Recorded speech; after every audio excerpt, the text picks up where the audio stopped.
जब लंका दहन करके सीता का जो संदेश है वो लेके आते हैं हनुमान जी, तो उस संदेश को जब राम को पहुंचाते हैं, राम बहुत ही प्रसन्न हो जाते हैं। तो राम जी हनुमान जी को आशीर्वाद देना चाहते हैं। तो पूछते हैं कि आप कुछ भी मांग सकते हैं। अगर आप सही में हनुमान जी के भक्त हो, तो पहले आपको समझ में आना चाहिए कि हनुमान जी को सबसे ज्यादा खुशी किसमें होती है। हनुमान जी को सबसे ज्यादा आनंद तब मिलता है जब कोई व्यक्ति राम जी का शरण लेता है और राम नाम लेता है। तो हनुमान जी से प्रार्थना क्यों करते हैं? क्योंकि हनुमान जी इतने शक्तिशाली है, और क्योंकि हनुमान जी राम नाम कंटिन्यूसली लेते हैं, तो उनके अंदर इतनी शक्तियां हैं कि वो ऐसे ग्रॉस और सटल जो बीइंग्स है उनके साथ युद्ध कर सकते हैं, उनके साथ वो डील कर सकते हैं मिलकर। जय श्री राम, नमस्ते, जय हिंद। मेरा नाम है जय और ये है द आवारा मुसाफिर शो, एक ऐसा पॉडकास्ट जहां हम बात करते हैं भारत के पास्ट, प्रेजेंट और फ्यूचर की। एज अ भारतीय आई फील कि हम सभी के लाइफ में हनुमान जी का एक बहुत बड़ा रोल है।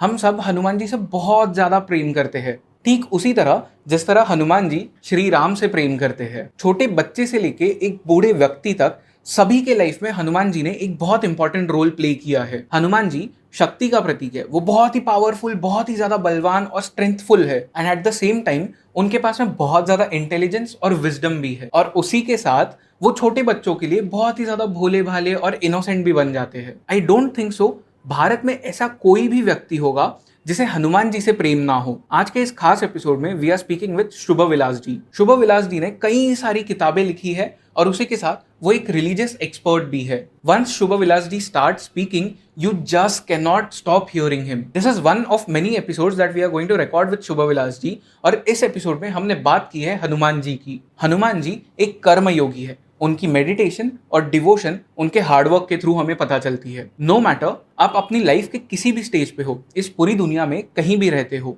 आप जब हनुमान जी का नाम लेते हैं, आपके अंदर एक करेजियस एनर्जी आ जाती है, आपके अंदर विजडम आ जाती है। हम सभी को पता है हनुमान जी एक चिरंजीवी है और इस वक्त वो किम पुरुष वर्ष में अपना समय बिता रहे हैं। और कहा जाता है प्रभु श्री राम का इस पूरी दुनिया में जहां पे भी नाम लिया जाता है, हनुमान जी वहां प्रेजेंट होते हैं। I don't know if Hanuman ji इस वक्त मेरे आसपास कहीं है। अगर वो है या वो किसी भी माध्यम से इस पॉडकास्ट को सुन रहे हैं, तो I have one little request for him. Hanuman ji, इस पूरी दुनिया को ताकत देना अपने प्रॉब्लम से डील करने के लिए, और इस पूरी दुनिया में जितने लोग हैं उन्हें करेज देना अपने धर्म के रास्ते पर चलने के लिए। तो प्रभु श्री राम का नाम लेकर इस एपिसोड की शुरुआत करते हैं।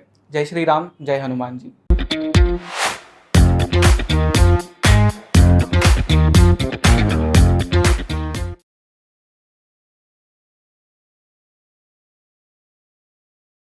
हरे Krishna sir, welcome on the show. Hello, very happy and grateful to be here on this show. Sir, आपकी बुक्स मैंने पढ़ी है, specially the Shiva book, and एक बहुत अमेजिंग चीज़ मुझे उससे जानने मिली कि how the life of Mahadev was really is really. And आज के एपिसोड में ऑल्दो हम बात कर रहे हैं हनुमान जी के बारे में। हनुमान जी सब किसी के लिए एक बहुत ही फैसिनेटिंग कैरेक्टर है, बिकॉज भूतों से बचाते हैं, सबसे पहली बात, स्ट्रेंथ देते हैं, पावर देते हैं। सो आपके according who is Hanuman ji really, अगर आप वो ऑडियंस को बता सके, बिकॉज हनुमान जी को लेकर भी सब लोगों के बहुत अलग अलग पर्सपेक्टिव्स होते हैं। तो आपके लिए कौन है हनुमान जी? In my understanding, Hanuman is the original superhero.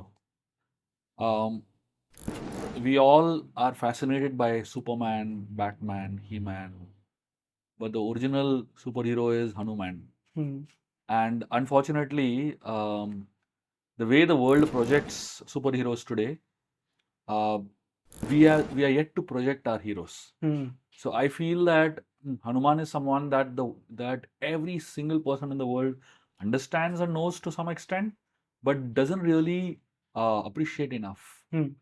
Because most superheroes, if you look at them, they have a story which is a backstory, how they became a superhero, and then we find them saving people, we find them doing so many fascinating things. So, to a great extent, Hanumanji is worshipped across the world, but unfortunately, how many people actually know Hanuman? Hmm. How many people actually know the stories of Hanumanji? How many people actually understand Hanumanji as a person? So I personally feel that whenever I write books, I've written almost about 4 books on Hanumanji right now. I've written a book called Chronicles of Hanuman. Hmm. Then I wrote the Suddar Kand of Ramayan. Then I wrote Hanuman Chalisa. Um, so whenever I write these books on Hanumanji, I find it very fascinating because in my research, in my study of the Ramayana and of the various Puranic literatures, I find Hanuman as such a beautiful person. Hmm. He's not just powerful, but he's also very sensitive. He's not just very intelligent, but he's also um, very, very childlike. Yeah. There's a very big difference. It's not easy for a powerful person to be innocent, isn't it? Yeah. Usually बहुत शक्तिशाली लोग होते हैं, वो काफी rigid होते हैं या काफी अरेगेंट भी होते हैं to a great extent. But Hanuman ji इतने शक्तिशाली है, बट फिर भी इतने सेंसिटिव है, Hmm. इतने एकदम भोले हैं, बच्चे जैसे है. एंड दैट कॉम्बिनेशन, इसको हम लोग इंग्लिश में पैराडॉक्स बोलते हैं. Hmm. पैराडॉक्स मतलब जो दो ऑपोजिट गुण एक ही व्यक्ति में हो, वो उस व्यक्ति को और अट्रैक्टिव बनाता है. Right. So is greatness and there is sweetness. Hmm. The combination of that makes a person very charismatic. Right. So अगर व्यक्ति सिर्फ ग्रेट रहेगा और उसमें कोई भी ऐसा सॉफ्ट स्वीट एस्पेक्ट नहीं रहेगा, तो इतना अट्रैक्टिव नहीं होता है.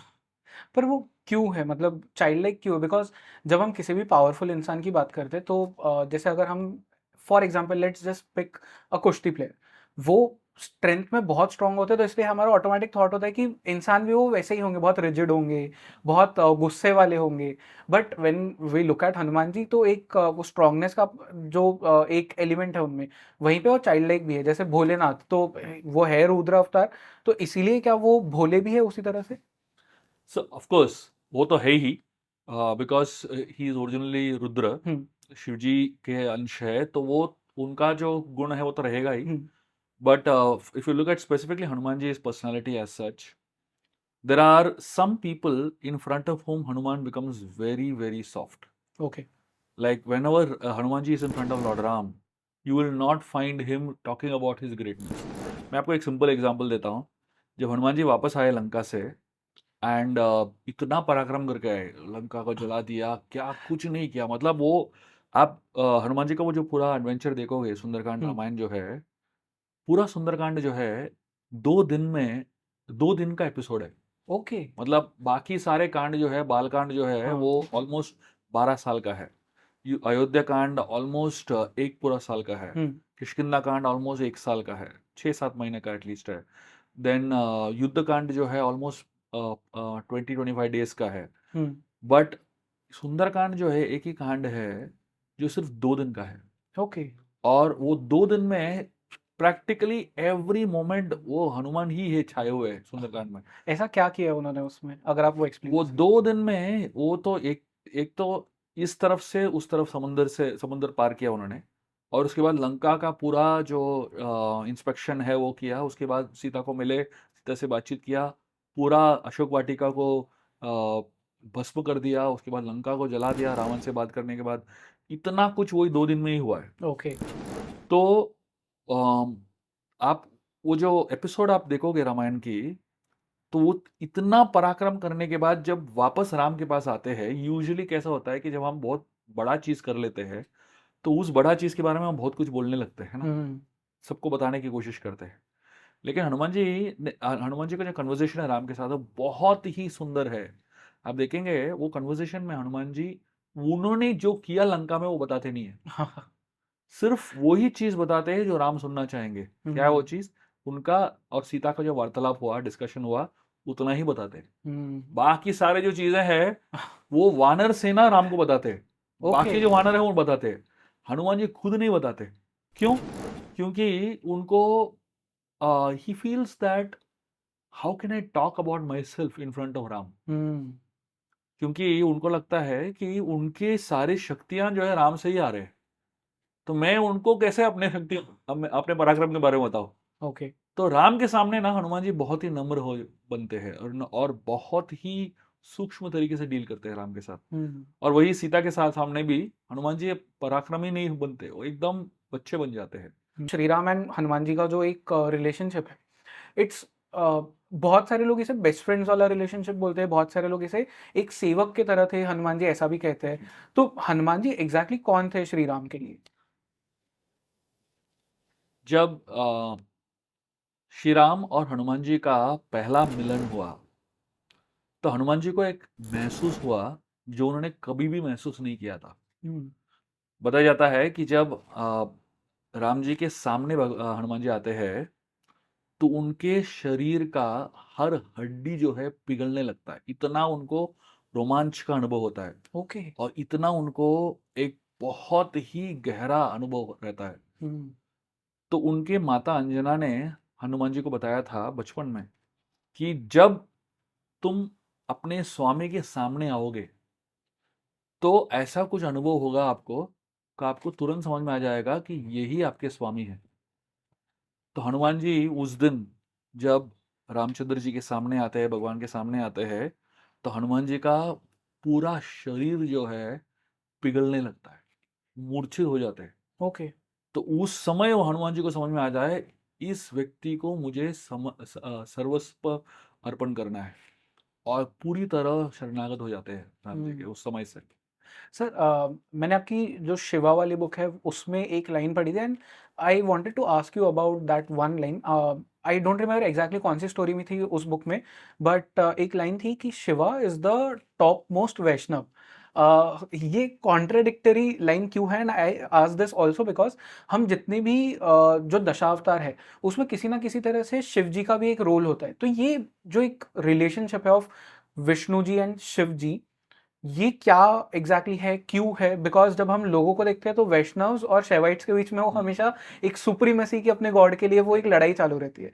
But when we look at the gods वो तो पार्टनरशिप में काम कर रहे हैं। हाँ, तो ये रिलेशनशिप क्या है? ये जो लाइन आपने पढ़ा है वो श्रीमद् भागवतम का एक लाइन है ओके। जिसका जो संस्कृत में आप देखेंगे इसको वैष्णवानाम यथा शंभो हम्म। ऐसा कहते हैं। तो इसका मतलब क्या है? शुकदेव गोस्वामी कह रहे हैं वैष्णवानाम यथा शंभो मतलब वैष्णवों में सबसे उत्तम जो वैष्णव है हम्म। वो है शंभु, वो शिव ओके। जी है।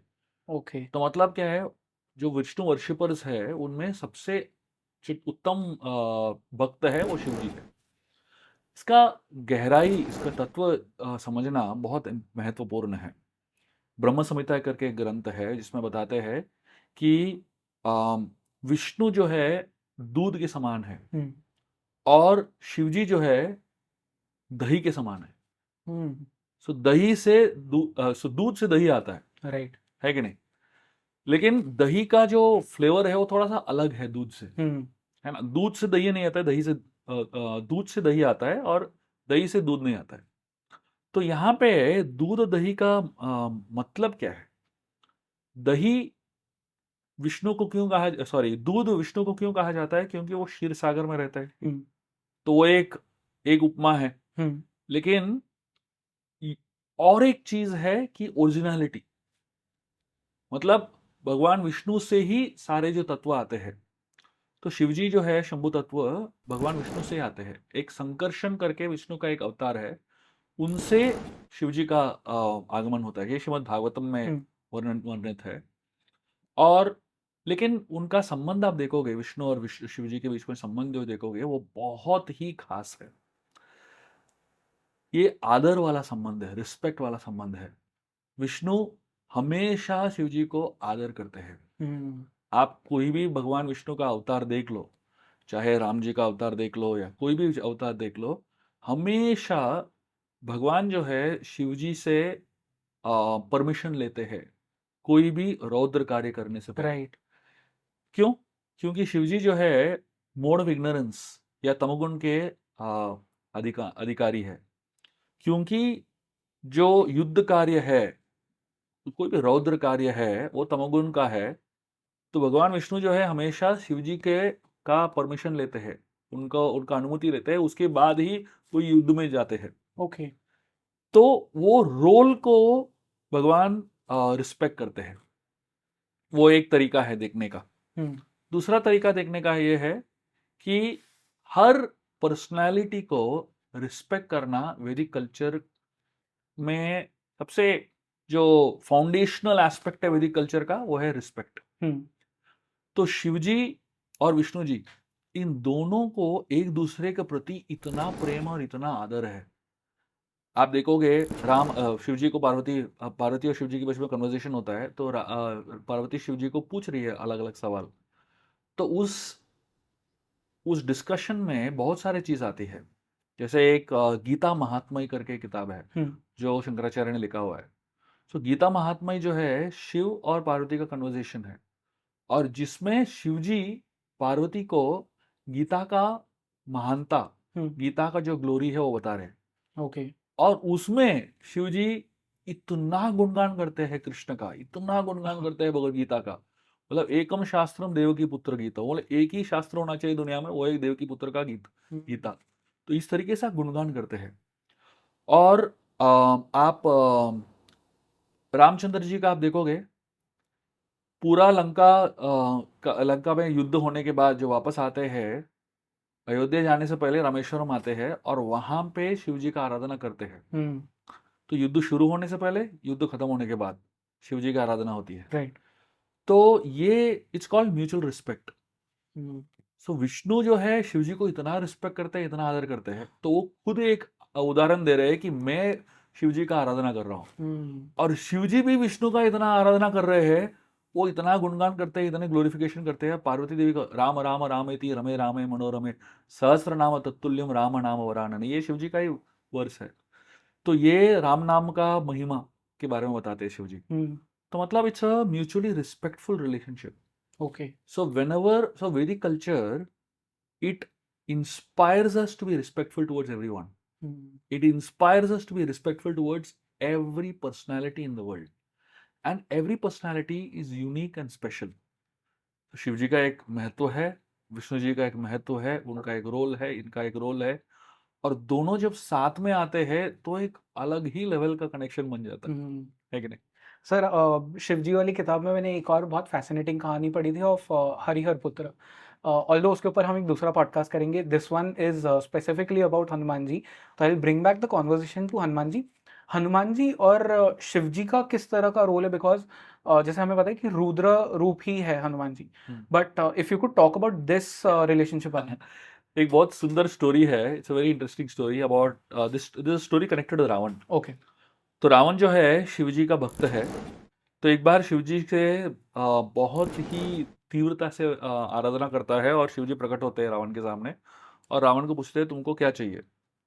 तो उस समय रावण इतनी तीव्रता से वहां पे तपस्या कर रहे थे कि जब शिव जी प्रकट नहीं हो रहे थे तो अपना सर का बलि दे रहा था। तो एक एक करके सर काट के डाल रहा था। तो उसने लिटरली अपना 10 सर काट लिया शिव जी को प्रसन्न करने के चक्कर में। तो अंत में शिव जी प्रसन्न हो गए। शिव जी उनके सामने आए और रावण को पूछे कि क्या चाहिए तुमको। तो रावण जो है वो दो चीज मांगता है। पहला चीज वो बोलता है कि मुझे आत्मलिंग चाहिए। ये उनकी मम्मी के लिए वो लेके जा रहे थे, मदर के लिए। हाँ, मदर के लिए। उनकी मदर को आत्मलिंग मतलब उनकी पूजा इजी हो जाए इसलिए वो।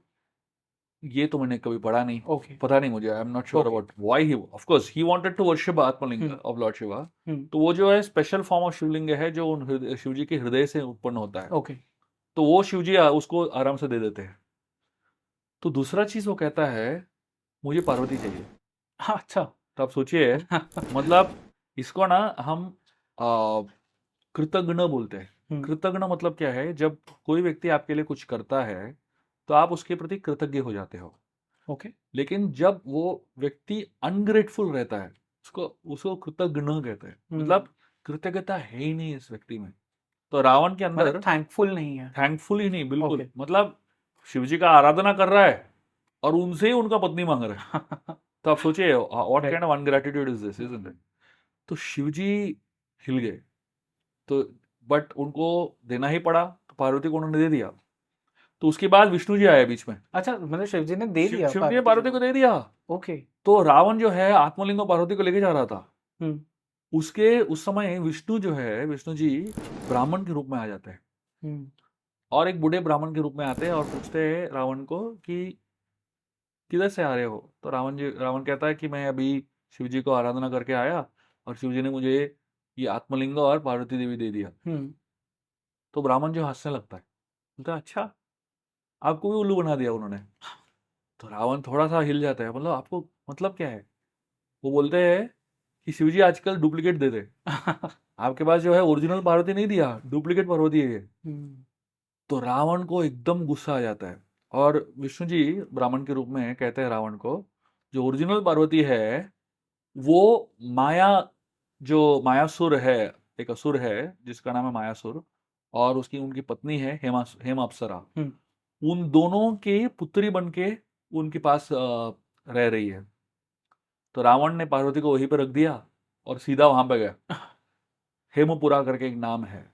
और विष्णु जी ने क्या किया था उस समय, उससे पहले, कि उन्होंने स्वर्गलोक से एक बहुत ही सुंदर अप्सरा को बनाया, उत्पन्न किया, जो दिखने में लगभग पार्वती जैसी दिख रही थी। उन्होंने उत्पन्न किया और उसको इनके पुत्री के रूप में दे दिया, मायासुर और हेमाप्सरा को। और रावण वहां पे पहुंचा और उसको देखा तो उसको लगा यही ओरिजिनल पार्वती है।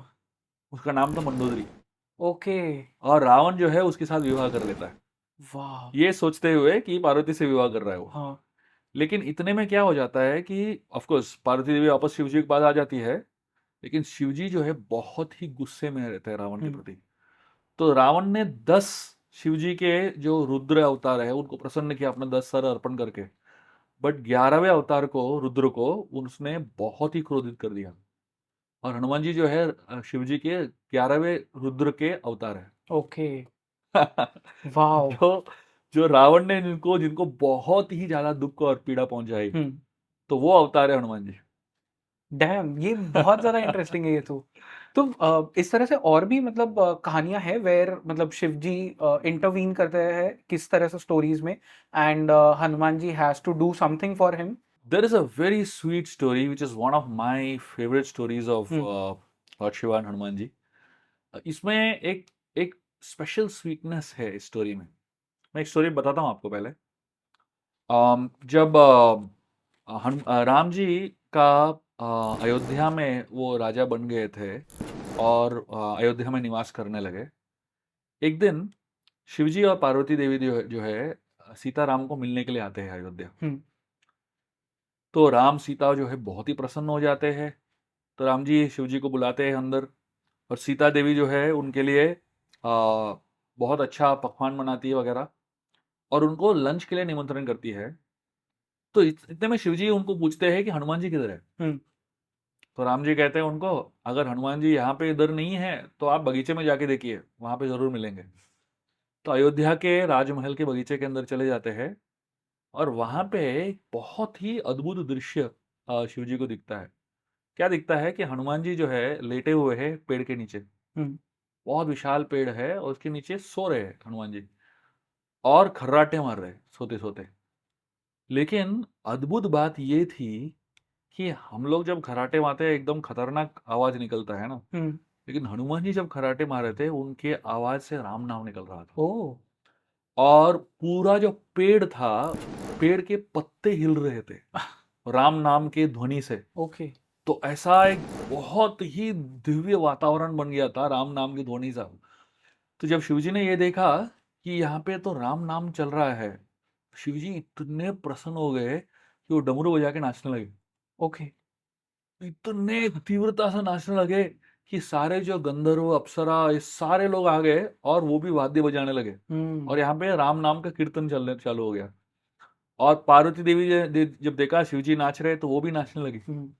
तो सीता देवी और राम जी इतने समय से प्रतीक्षा कर रहे हैं, तो ये दोनों आ ही नहीं रहे। तो लक्ष्मण को भेजते हैं, आप जाके देखिए क्या चल रहा है वहां पे। तो लक्ष्मण जी आते हैं तो देखते हैं यहाँ पे तो कीर्तन चल रहा है, लक्ष्मण जी भी नाचने लगते हैं।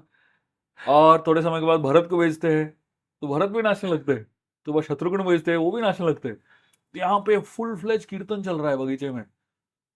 थोड़े समय के बाद राम जी और सीता जी देखते हैं कि ये कोई वापस आ ही नहीं रहा है, क्या चल रहा है वहां पे। तो वो दोनों आ जाते हैं बाहर देखने के लिए। तो यहाँ पे सब लोग जो है कीर्तन में, राम नाम के कीर्तन में लगे हुए हैं, और नीचे हनुमान जी सो रहे हैं। तो राम जी जाते हैं, हनुमान जी को थोड़ा जगह देते हैं, हनुमान जी उड़ जाते हैं। और जैसे ही हनुमान जी उड़ जाते हैं तो राम नाम का ध्वनि कम हो जाता है, और सब लोग अपना कीर्तन बंद कर देते हैं। और सब लोग जो है, सीता देवी सबको अंदर लेके चली जाती है, सबको बिठा देती है, सबको खाना परोस रही है। तो हनुमान जी बहुत ही उत्साही है कि सबका सेवा करे। तो सीता देवी कहती है नहीं नहीं, आपको आज बैठना ही पड़ेगा। तो हनुमान जी को बिठा देती है और उनको खिला रही है। और हनुमान जी इतने तीव्रता से खा रहे हैं कि सीता देवी को लग रहा है कि सब कुछ खत्म हो जाएगा, हनुमान जी ही खा लेंगे सब कुछ। तो शिव जी को समझ में आ जाता है यहाँ पे बहुत गड़बड़ चल रहा है। तो शिव जी एक तुलसी का पत्ता लेते हैं और तुलसी के पत्ते के ऊपर राम नाम लिख देते हैं और हनुमान जी को दे देते हैं।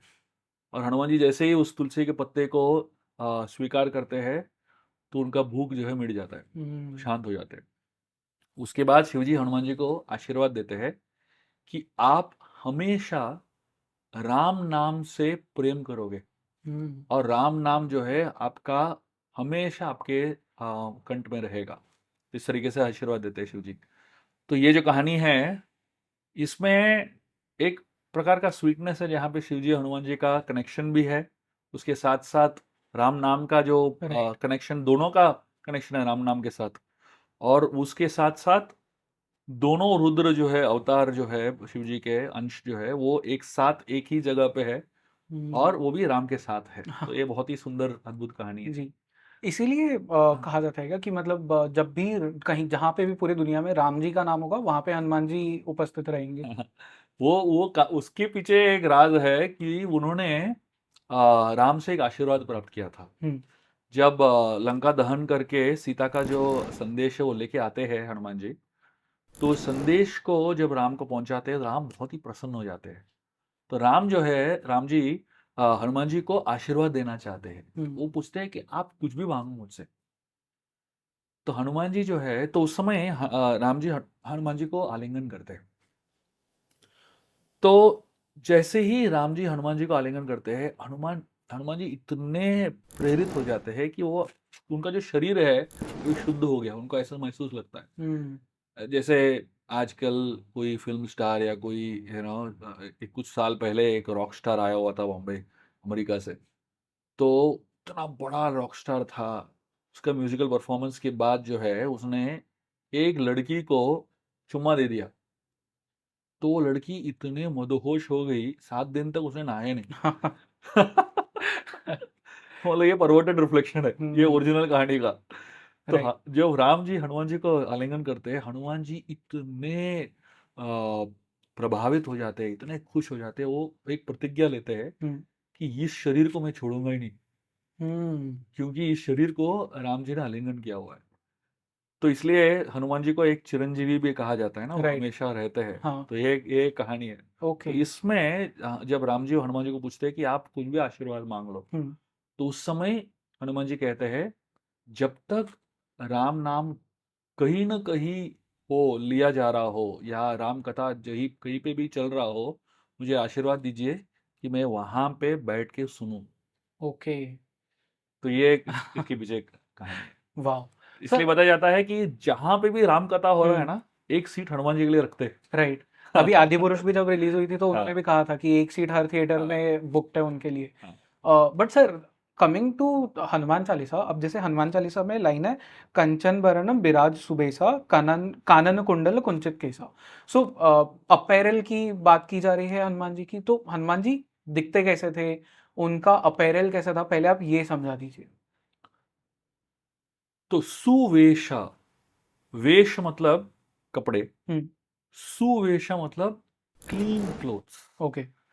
सो अभी कैसा है, शास्त्र जो है अलग अलग स्तर पे होते हैं। बहुत सारे लोग जो है शास्त्रों को सिर्फ एक्सटर्नल स्तर पे देखते हैं, हम्म लेकिन मैं शास्त्रों को हर चीज के बीच में सिंबोलिज्म देखता हूं। मैं हम्म सिंबोलिज्म का मतलब क्या है, जब कोई भी शास्त्र में कोई चीज बताया गया हो, लाइक फॉर एग्जांपल यहाँ पे सुवेशा लिखा गया है, तो वेश मतलब क्लोथ्स, हम्म सुवेश मतलब क्लीन क्लोथ्स बोल सकते हैं। लेकिन इसका और एक मतलब है, वेश मतलब एक्सटर्नली कपड़ा हो सकता है, लेकिन इंटरनली जो है वो उसको इंटेंशंस बोलते हैं। हम्म से हम लोग एक बाहर से कपड़े से लपटे हुए हैं, लेकिन हमारे शरीर में हमारे आत्मा के ऊपर जो है कुछ इंटेंशंस है। जैसे फॉर एग्जांपल श्रीमद् भागवतम में जो क्षीर हरण लीला है कृष्ण की वृंदावन में है ना, चीरघाट करके एक जगह है वृंदावन में, जहाँ पे भगवान कृष्ण जो है सारे गोपियों के कपड़े चीर लेते हैं हम्म और छुपा देते हैं ना। तो सारे गोपियों को नग्न अवस्था में बाहर आने के लिए बोलते हैं। तो बहुत लोग इतने विचलित हो जाते हैं कि कृष्ण ऐसा क्यों कर रहे हैं। लेकिन वही चीज को आप सिंबॉलिकली देखोगे तो उसका कुछ और ही मतलब है। जैसे कपड़ा जो है, it's a sign of pride, right. है ना। कुछ कुछ कपड़े पहनने के बाद ऐसा एकदम, ब्रांडेड कपड़े। हाँ, ब्रांडेड कपड़े पहनने के बाद, ब्रांडेड फोन लेके घूमने के बाद थोड़ा सा एक प्राइड जैसा होता है ना। Hmm so when we come in front of God, जब हम भगवान को अप्रोच करते हैं, तो हम नग्न अवस्था में अप्रोच करते हैं। मतलब क्या, हम अपने सारे डिजिग्नेशंस, सारे जो घमंड है उसको छोड़ के भगवान के सामने आते हैं। Right. That is the deeper understanding of clothes. So when we come in front of the Lord, what kind of clothes we wear. So Hanuman ji को जब सुवेश बोलते हैं, he is dressed with clean clothes एक है, और क्लीन इंटेंशंस दूसरा है। So that is the way I would look at any of these things. Of course, from a clothing point of view, from external point of view, Hanumanji, obviously whatever descriptions are there in in our scriptures, spoken by acharyas like Tulsidas ji and Valmiki ji, these acharyas, they have vision. इसको ना ऋषि दर्शन बोलते हैं। Okay. ऋषि दर्शन का मतलब क्या है कि दर्शन मतलब देखना। ऋषि दर्शन मतलब जो दर्शन भगवान ने दिया हुआ है कुछ लोगों को सत्य देखने के लिए, उसको ऋषि दर्शन बोलते हैं। जैसे वाल्मीकि जी रामायण लिखने से पहले ब्रह्मा जी उनको मिलने के लिए आते हैं। राइट। और ब्रह्मा जी वाल्मीकि जी को आशीर्वाद देते हैं कि आपको जो भी ज्ञान चाहिए इस रामायण को लिखने के लिए आपको मिलेगा। आपको जो भी दृष्टि चाहिए इस रामायण को लिखने के लिए आपको मिलेगा। जो भी आपको महसूस करना है, जब मतलब जो रामायण के पात्र है उनके जीवन में जो घटनाएं होती है, अगर किसी को भी मालूम नहीं है आपको मालूम पड़ेगा। तो इस प्रकार का आशीर्वाद दिया ब्रह्मा जी ने वाल्मीकि मुनि को। तो इसलिए जब वाल्मीकि मुनि रामायण लिखते हैं तो उनके शब्दों में सत्य है, क्योंकि वो सत्य को उन्होंने महसूस किया हुआ है। उसको ऋषि दर्शन बोलते हैं। वैसे ही तुलसीदास जी जब रामायण लिखते हैं, वो लिखने से पहले उनको जो आशीर्वाद मिला हनुमान जी का और राम जी का, उसके वजह से जो जो भी वो लिखते हैं उसका इम्पैक्ट देखिए ना। So if you want to know whether someone's writing has really has really a lot of power, you should see how much it has impacted the world. Right. तो अगर आप वाल्मीकि मुनि का या तुलसीदास जी का राइटिंग देखोगे, जो इम्पैक्ट किया है दुनिया को, वो इम्पैक्ट साधारण नहीं है। और वो भी वो समय में है जहाँ पे प्रिंटिंग प्रेस था ही नहीं, जहाँ पे कोई भी ऑर्गेनाइज्ड पब्लिशिंग नहीं था। उस समय जो इम्पैक्ट किया, और वो भी उस समय से हजारों साल अभी तक चल रहा है। राइट। तो उसका मतलब है, तो उसमें एक सत्य है। तो जब हम देखते हैं कि कानन कुंडल कुंजित केशा, तो मतलब जब हनुमान जी का डिस्क्रिप्शन आ रहा है, तो ये डिस्क्रिप्शन के पीछे सत्य है, और हर चीज के पीछे एक कहानी है। जैसे कुंडल के पीछे एक कहानी आता है। जैसे जब हनुमान जी अंजना के गर्भ में थे, उनके माता के गर्भ में थे, उस समय वाली को पता चलता है कि किष्किंधा में एक ऐसा वानर पैदा होने वाला है जो सर्वश्रेष्ठ होगा। तो वाली थोड़ा सा इनसिक्योर बन जाते हैं। तो वाली जो है अंजना की गर्भपात करने की कोशिश करते हैं। तो एक 5 जो मेटल्स है, 5 धातु बोलते हैं, इसका कॉम्बिनेशन का एक सूप जैसा बनाते हैं और वो अंजना के लिए बेचते हैं, ये कहते हुए कि ये जो है आपके गर्भ के लिए अच्छा है। ओके। तो अंजना पी लेते हैं, उसको मालूम नहीं है कि क्या है ये। लेकिन बताया जाता है कि वो जो पॉइजन था वो तुरंत गर्भपात कर देगा। लेकिन अंजना तो पी लेती है, लेकिन कुछ भी नहीं होता है उसको। तो वाली को समझ में नहीं आता है कि कैसा, ऐसे कैसा हो सकता है, इतना शक्तिशाली पॉइजन तो श्योरली बच्चा मरना चाहिए, लेकिन कुछ भी नहीं होता है अंजना को। और कुछ दिन के बाद पता चलता है कि अंजना ने बच्चे को जन्म दे दिया। हाँ। तो वाली भाग के पहुंचता है और देखता है कि सिर्फ बच्चे को जन्म नहीं दिया, वहां पे इतना सुंदर वानर है, लेकिन उसके कानों में वही 5 धातु के कुंडल है। ओके। तो ये कानन कुंडल बोलते हैं, वो हम्म। कुंडल के पीछे ये कहानी है। हम्म। तो वैसे ही हनुमान जी के बालों के बारे में कहानी, अलग अलग कहानियां आती है। राइट। तो इस तरीके से हर चीज जो भी हनुमान चालीसा में लिखा हुआ है, हर चीज के पीछे एक कहानी है। हम्म। सर, हनुमान चालीसा है क्या exactly? Because I am sure ये पॉडकास्ट देखने के बाद में बहुत सारे लोगों को क्वेश्चन आएगा। बहुत सारे लोग डेली बेसिस पे हनुमान चालीसा रिसाइट भी करते हैं, बट आई एम श्योर बहुत सारे उसमें से ऐसे लोग होंगे जिन्हें मीनिंग नहीं पता हनुमान चालीसा का। तो हनुमान चालीसा एग्जैक्टली है क्या, इसका क्रक्स क्या है? मेरे मेरे अनुभव से हनुमान चालीसा एक मेडिटेशन है। ओके। जब हम हनुमान चालीसा गाते हैं हम्म। और रिसाइट करते हैं, हर शब्द जो है हनुमान चालीसा का, it is about one quality of Hanuman ji. Hmm. और इस इन क्वालिटीज के ऊपर जब हम मनन करेंगे, तब जाके हम एक्चुअली हनुमान चालीसा को रिसाइट कर रहे हैं सही तरीके से। हम्म। तो जब तुलसीदास जी ने हनुमान चालीसा लिखा, उन्होंने ऐसे ही रिचुअलिस्टिकली चैंट करने के लिए नहीं लिखा। Hmm. He wrote it as a meditation on different qualities of Hanuman ji. Right. तो हर जो शब्द है हनुमान चालीसा में, उसके पीछे एक तत्व है, मर्म है, उसके पीछे एक रहस्य है, उसके पीछे एक कहानी है। तो मैं इस किताब में क्या कर रहा हूं, हनुमान चालीसा किताब में, कि हर शब्द के पीछे कहानी क्या है, क्या हो सकता है, उस उन कहानियों का कलेक्शन करके मैं रखा हूं हम्म। इस किताब में।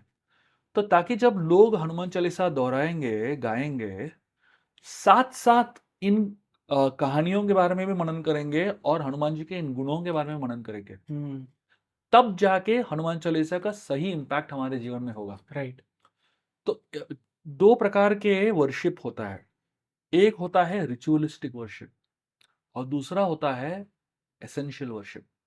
जब रिचुअलिस्टिक वर्शिप होता है, जो सिर्फ मैकेनिकली करने के लिए कर हम्म। लेते हैं। लेकिन जब गहराई के साथ जब हम वर्शिप करते हैं, जब गहराई के साथ हम मनन करते हैं, उसके ऊपर कंटेम्पलेट करते हैं, तो उसका शक्ति तो हजारों गुना ज्यादा है। हम्म। तो मैं हमेशा लोगों को बोलता हूं कि आप सिर्फ रिचुअलिस्टिकली मत करो हनुमान चालीसा, सिर्फ रिचुअलिस्टिकली मत करो। रिचुअल के एक्सटर्नली एक्सटर्नल चीजें चाहिए। जैसे उदाहरण दिया जाता है, जैसे आपको किसी के पास कोई लेटर पहुंचाना है, तो पहले आप लेटर लिखोगे, हाथ से लिखो या टाइप करके लिखो, लेकिन पहले मैसेज तो लिखना पड़ता है। मैसेज को फोल्ड करने के बाद एक एनवेलप के अंदर डालना पड़ता है, हम्म। और एनवेलप के ऊपर आप एड्रेस लिखोगे, आपका खुद का एड्रेस लिखोगे, स्टैंप डालोगे, उसको सील करोगे, उसके बाद आप भेज सकते हो, है ना। तो बहुत लोग क्या करते हैं, एनवेलप तो फर्स्ट क्लास बनाते हैं, फर्स्ट क्लास एनवेलप, एड्रेस बराबर है, स्टैंप बराबर है, सील किया हुआ है, लेकिन उसके अंदर मैसेज डालना भूल जाते हैं। तो आदमी को जब एनवेलप पहुंचेगा दूसरे व्यक्ति के पास, खोल के देखेगा, अंदर कुछ भी नहीं है। हम्म। तो क्या फायदा ऐसा एनवेलप का, राइट। है कि नहीं। तो जो रिचुअल्स है वो एक एनवेलप के समान है, हम्म। but that ritual, that envelope is meant to carry a message. Right. So every ritual that we do, whether it is doing an arti, whether it is reciting Hanuman Chalisa, all the rituals that we do on one level are external, hmm. but within that ritual is a message of love, right. the love that we carry towards the deity that we are worshipping. हम्म। अगर वो प्रेम नहीं है, उसमें वो प्रेम का message नहीं है और सिर्फ रिचुअल आप कर रहे हो, तो that is not the most impactive thing. Right. मतलब रिचुअल करने से भी फायदा है, ऐसा नहीं कि नहीं है, बट रिचुअल के साथ साथ आप उसके डीपर एस्पेक्ट पढ़ोगे या समझोगे और उसके ऊपर मनन करोगे और प्रेम से आप करोगे, तो उसका इम्पैक्ट हजारों गुना ज्यादा है। हम्म। So that is why I wrote this book, just to help people get a little deeper into the Hanuman Chalisa, just to help people understand Hanuman Ji's qualities better, Hanuman ji के जो गुण है, हनुमान जी के जो पराक्रम है, उनकी जो कहानियां हैं, उनके बारे में ज्यादा ज्ञान मिलेगा, हम्म। और उनका जो प्रेम है राम जी के प्रति, वो सब हम समझेंगे, तब जाके हम हनुमान जी को समझेंगे, राइट। और तब जाके हम हनुमान चालीसा को समझेंगे, हम्म। और तब जाके हमको तुलसीदास जी का जो हनुमान जी के प्रति प्रेम है वो समझ में आएगा। बट हनुमान चालीसा पढ़ने से होता क्या, मतलब एक इंसान के अंदर क्या चेंजेस आते हैं? बिकॉज आई हर्ड कि जैसे छोटे बच्चों को बोला जाता है कि आप हनुमान चालीसा पढ़ो, आप स्ट्रांग बनोगे। जैसे बहुत ज़्यादा भूतों से डर लगता है, उसे कहा जाता है आप हनुमान चालीसा पढ़ो, आपको डर नहीं लगेगा। तो एग्जैक्टली क्या होता है?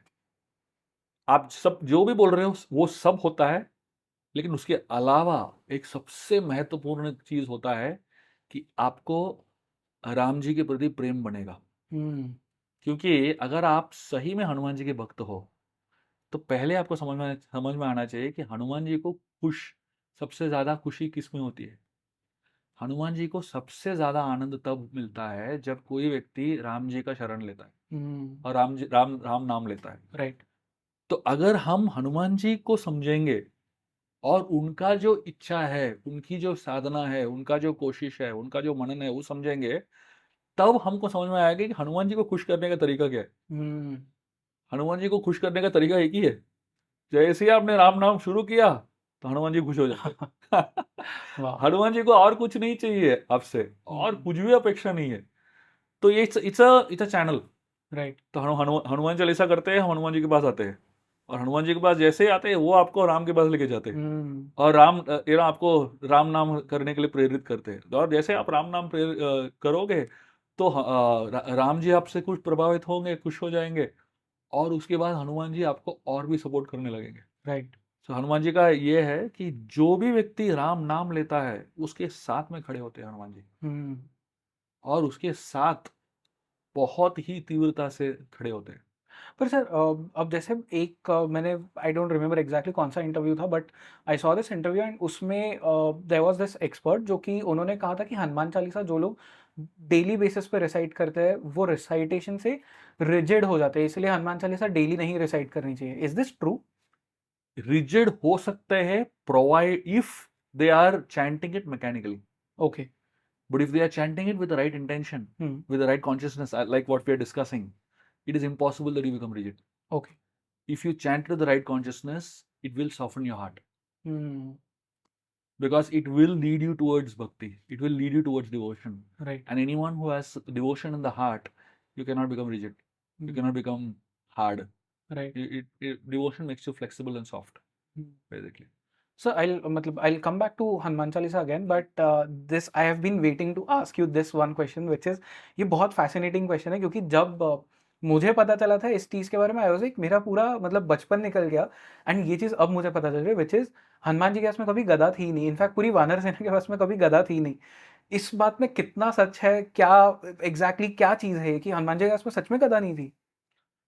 मैंने वाल्मीकि रामायण का हर एक श्लोक बहुत बार पढ़ लिया, और पूरे युद्धकांड में, पूरे किष्किंधा कांड में, और पूरे सुंदरकांड में किधर भी गधा का वर्णन नहीं है। Okay. There is no place in the entire Ramayan, Valmiki Ramayan, where gada is mentioned. But so basically the vanaras, जो मेंशन किया जाता है कि वो, उनके पास जो भी आयुध मिलता था, पत्थर मिल गया तो पत्थर को इस्तेमाल करते थे, लकड़ी मिल गया तो लकड़ी का इस्तेमाल करते थे, पेड़ मिल गया तो पेड़ को उखाड़ के इस्तेमाल करते थे, हम्म। और कुछ भी नहीं मिला तो अपने हाथों से, अपने पंजों से, दांतों से, नाखून से, अपनी शक्ति से प्रहार करते थे। तो ये वर्णन है रामायण में। लेकिन इसी चीज को आप अगर कल्चरल कॉन्टेक्स्ट में देखोगे, कल्चरल कॉन्टेक्स्ट के पीछे भी सत्य है। हम्म। ऐसे नहीं कि कल्चर को हम पूरी तरह तिरस्कृत कर सकते हैं या उसको नकार सकते हैं। कल्चर के पीछे भी सत्य है। जैसे मैंने आपको ऋषि दर्शन के बारे में बताया। हम्म। ऋषि दर्शन मतलब क्या है? जो महान संत है, सिर्फ तुलसीदास जी, वाल्मीकि मुनि, सिर्फ वो दोनों नहीं, बहुत सारे महान संत हमारे संस्कृति में आ चुके हैं और आएंगे भी। हम्म। उन सारे संतों को, उन सारे जो ऋषियों को, उनको भी एक दर्शन मिलता है। दर्शन का मतलब वो साक्षात्कार मिलता है उनको, एक विजन मिलता है। उस विजन में उनको जो दिखता है, वो विजन भी सत्य है। हम्म। जब हम हनुमान जी को कोई भी मंदिर में देखते हैं, कोई भी चित्र में देखते हैं गधे के साथ, है ना, तो ऐसा नहीं कि वो सत्य नहीं है और जो यहाँ पे लिखा गया है वही सत्य, ऐसा नहीं है। हम्म। बहुत सारे सत्य हो सकते हैं। Spirituality allows you to have multiple rights. Right. तो यूजुअली हमारा कॉन्सेप्ट क्या है? भौतिक दुनिया का कॉन्सेप्ट ये है कि ये राइट है तो ये रॉन्ग है। but the concept of spirituality is there can be multiple rights. ये Hmm. भी right है, ये भी right है. It's about so let's not get stuck with the details. There's this line as well ना संस्कृत में एकम सत्य बहुधा विप्र वदन्ति. एक Correct. truth है but everyone knows it from different Yeah, perspectives. exactly. Hmm. Or all those truths are also truths. Hmm. So अगर कोई ऋषि, कोई जो संत है, वो उसको ही seeing Hanuman ji with a gada, हम कौन होते हैं बोलने के लिए भाई गदा नहीं हो सकता है. True. हमारे पास कितना विजन है, Hmm. हम तो साधारण लोग हैं. तो अगर हनुमान जी को गदा के साथ कोई देख रहा है संत, तो मतलब वो जो सत्य है वो सत्य ही है, Hmm. उसको हम नकार नहीं सकते. So therefore what I always believe is rather than getting in detail, focus on the essence. And the essence is never wrong. The essence is, is never false. Right. So that's the way I would put it. Yeah. So I would say this is also true, this is also true. Yeah. But sir, again, this is one thing about Hanuman जी's look. बहुत सारे मंदिरों में मैंने देखा है कि सिंदूर में रहता है, ऑरेंज कलर का वो रहता है. इसके पीछे क्या स्टोरी है, क्यों ऑरेंज? उसके पीछे तो एक बहुत ही सुंदर और बहुत ही अद्भुत कहानी है, जो मेरा सबसे फेवरेट कहानी है. um, एक बार एक्चुअली इसके अलग अलग वर्जन है. मैं एक चीज एक वाला बताता हूँ. एक बार हनुमान जी के मन में एक शंका थी कि राम जी सीता जी को इतना प्रेम क्यों करते हैं. तो हनुमान जी हमेशा यही चाहते थे कि राम जी जो है उनको इतना प्रेम करे. तो हनुमान जी सोच रहे थे कि सीता जी के पास कुछ तो सीक्रेट फॉर्मूला है जिसके वजह से राम जी सीता जी को इतना प्रेम करते हैं. तो हनुमान जी को लगा मुझे वो फॉर्मूला मिल गया तो राम जी मुझे भी इतना प्रेम करेंगे. तो एक पूरा दिन पीछे पड़ गए सीता जी के. और जहां पे भी सीता देवी जाती है वो पीछे पीछे जा रहे थे. तो सीता देवी सोच रही है वानर जो है मेरे पीछे क्यों पड़ा है पूरा दिन. तो सीता देवी ने कुछ बोला नहीं, हनुमान जी को छोड़ दिया. तो हनुमान जी पीछे लगे रहे, हर चीज जो भी सीता देवी कर रही है वो बहुत ही गहराई से देख रहे थे. अंत में शाम के समय देखते हैं कि सीता देवी जो है श्रृंगार कर रही है अपना. तो श्रृंगार करते करते जो है अपने मांग में सिंदूर भरती है. तो हनुमान जी तुरंत चौंक जाते हैं और उनको समझ में नहीं आता है. एक तो ब्रह्मचारी है और उसके ऊपर उन्होंने कभी शादी नहीं किया और उसके ऊपर वानर है, तो उनको थोड़ा समझ में नहीं आया कि ये चल क्या रहा है. तो उन्होंने सीता देवी को पूछ लिया कि आप लाल रंग क्यों लगा रहे हो सर पे. तो सीता देवी सोचने लगी अभी वानर को कैसे समझाए. तो उन्होंने बहुत आसान तरीके से समझाया कि ये जो लाल रंग है, चुटकी भर सिंदूर जो है, उससे राम जी बहुत प्रसन्न होते हैं. तो हनुमान जी को लगा बस हो गया, मेरे को फॉर्मूला मिल गया. तो लाल रंग जो है सीक्रेट है. तो भाग के गए वहां से और भाग भाग के एक दुकान में चले गए जहां पे पूरा पैकेट था लाल सिंदूर का. पूरा अपने शरीर पर डाल लिया, पूरा ऊपर से नीचे लाल हो गए. और वो चल के गए अयोध्या के दरबार में. तो सब लोग रास्ते में हंस रहे. तो हनुमान को समझ में नहीं आ रहा क्यों हंस रहे. तो जब राम दरबार के में पहुंचते हैं और राम जी देखते हैं हनुमान जी को, वो हंसने लगते हैं. और इतने जोर जोर से हंसने लगते हैं कि वो जमीन पे लोटपोट होके हंस रहे. और थोड़े समय के बाद राम जी जो है स्थिर हो जाते हैं. हनुमान जी को पूछते हैं क्या किया आपने, इतना लाल क्यों डाल दिया रंग. तो हनुमान जी कहते हैं कि मैं सीता देवी ने कहा मुझे कि थोड़ा सा लाल रंग डालने से सर पे आप इतने प्रसन्न हो जाते हो. तो मैं सोच रहा था कि थोड़े से लाल रंग से आप इतना प्रसन्न होते हो तो पूरी तरह लाल बन जाऊंगा तो आप कितना प्रसन्न होंगे. तो इसलिए मैंने अपने आप को पूरा लाल कर दिया. तो ये जो कहानी है, तो जैसे मैंने कहा था एक्सटर्नली कहानी है और लेकिन उसके पीछे एक इंटरनल मर्म भी है, तत्व भी है. ये हनुमान जी का जो इनोसेंस है वो प्रतीत करता है. मैंने कहा था हनुमान जी शक्तिशाली है, वो तो हमने बहुत सुना है, लेकिन उनके पीछे जो इनोसेंस है, चाइल्डिशनेस है, चाइल्ड लाइक बिहेवियर जो है, वो भी इतना ही अट्रैक्टिव है. तो अभी राम को प्रसन्न करना इतना आसान नहीं है, लेकिन हनुमान जी दो तरीके से राम को प्रसन्न करते हैं. एक तो अपना पराक्रम दिखा के, और एक अपना बहुत ही सुंदर और बहुत ही मनमोहक जो रूप है, इनोसेंट जो रूप है वो दिखा के. तो दोनों से राम बहुत ही प्रभावित हो जाते हैं. राइट. तो ये इस कहानी के बाद जो है हनुमान जी को हमेशा लाल रंग या सिंदूर ऑरेंज में। सिंदूर से भरा हुआ पाएंगे आप। राइट। सर, आपने ब्रह्मचारी, हनुमान जी एक ब्रह्मचारी थे उसके बारे में बात की, बट उसके पहले भी ये जो डाइकोटमी है of child like innocence and being the super strong, ये क्यों है एग्जैक्टली? मतलब एक इंसान, मतलब इंसान तो नहीं बोलना चाहिए हनुमान जी को, एक ऐसे भगवान जो एक बच्चे की तरह बहुत ही ज्यादा इनोसेंट है, एंड उसी टाइम पे एक ऐसे पावर भी है उनके हाथ में कि वो चाहते तो पूरी लंका को वो खुद भस्म कर देते। ये क्यों है एक ही भगवान के अंदर? मतलब what does it teach us? It teaches us that in every human being we can have um, opposite qualities existing. हम्म। सो जब हम महान लोगों को देखते हैं, इनके चरित्र को समझते हैं, जैसे हनुमान जी का चरित्र समझ रहे हैं, भगवान का चरित्र समझ रहे हैं, महान संतों का चरित्र समझ रहे हैं, महान लोगों का चरित्र समझ रहे हैं, जब भी हम उनके जीवन को देखते हैं तो उनके जीवन से हम अपने जीवन में प्रेरणा ला सकते हैं। हम्म। जैसे हम कृष्ण ने अर्जुन को भगवद गीता सिखाया, लेकिन वो भगवद गीता सिर्फ अर्जुन के लिए नहीं था, वो तो पूरे मनुष्य जीवन योनि के लिए था, सबके लिए है वो ही कहानी है, अर्जुन के कॉन्टेक्स्ट में है, लेकिन वो जो है हमारे हमारे जीवन में अप्लाई करता है। राइट। तो जब हम देखते हैं कि हनुमान जैसे महान लोग जो है इतने शक्तिशाली है, फिर भी इतने निष्पाप है, इतने इनोसेंट है, तो वो जो कॉम्बिनेशन है ना, वो हमको भी समझना चाहिए अपने जीवन में। तो इसलिए जैसे कोई भी व्यक्ति कोई देश का प्रधानमंत्री क्यों ना हो, तो वो व्यक्ति जब घर जाता है, वो घर में वो प्रधानमंत्री जैसा हाँ, बिहेव हाँ। नहीं कर सकता है। वहां पे तो बहुत ही इनोसेंटली बिहेव करना पड़ता है हम्म। ना, बहुत ही प्रेम से बिहेव करना पड़ता है। तो वैसे ही एक जगह है जहां पे अपना ग्रेटनेस दिखा सकते हो, लेकिन एक जगह होना चाहिए जहां पे अपना स्वीटनेस दिखाओ। तो ये हम हनुमान जी से सीख सकते वाह। हैं। सर, कमिंग बैक टू ब्रह्मचारी वाली जो बात थी, तो आपने कहा कि हनुमान जी ब्रह्मचारी है, पर मैंने आजकल रील्स एंड शॉर्ट्स बहुत ज़्यादा लोग स्क्रॉल कर रहे थे, मैं भी उसी तरह से स्क्रॉल कर रहा था, and there was this one video जहाँ पे मैंने देखा कि एक भारत में मंदिर है जहाँ पे हनुमान जी और उनकी वाइफ भी है, तो एक ब्रह्मचारी की वाइफ कैसे हो सकती है? और एक और बहुत जो इंसिडेंट आता है वो एक जो मगर ध्वज या मकर ध्वज। मकर ध्वज, या जो उनके बेटे हैं, हम्म। ये दोनों चीज़ आप बता देते कि एक ब्रह्मचारी है जिसका एक बेटा भी है और कुछ मंदिरों में उनकी वाइफ भी है, ये क्या चीज़ है? तो ये जो कहानी है हनुमान जी के पत्नी होने का, हम्म।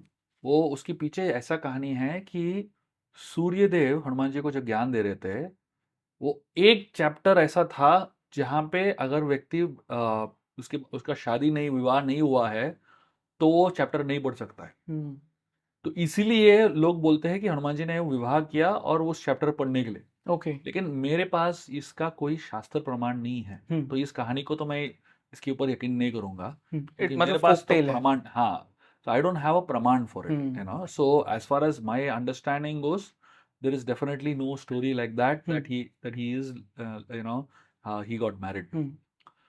और दूसरा चीज ये है कि हनुमान जी, जो जो ओरिजिनल कहानी है, जब शिव जी आते हैं पृथ्वीलोक में, तो पार्वती देवी को कहते हैं कि मैं जा रहा हूँ पृथ्वीलोक में, और पृथ्वीलोक में मैं राम जी की सेवा करने के लिए जा रहा हूँ। हम्म। तो पार्वती देवी जब सुनती है शिव जी से कि वो जा रहे हैं, तो पार्वती देवी कहती है मुझे भी आना है आपके साथ। ओके। शिव जी उस समय कहते हैं उनको, बिल्कुल नहीं, क्योंकि मैं अभी सेवक के रूप में जा रहा हूँ, हम्म।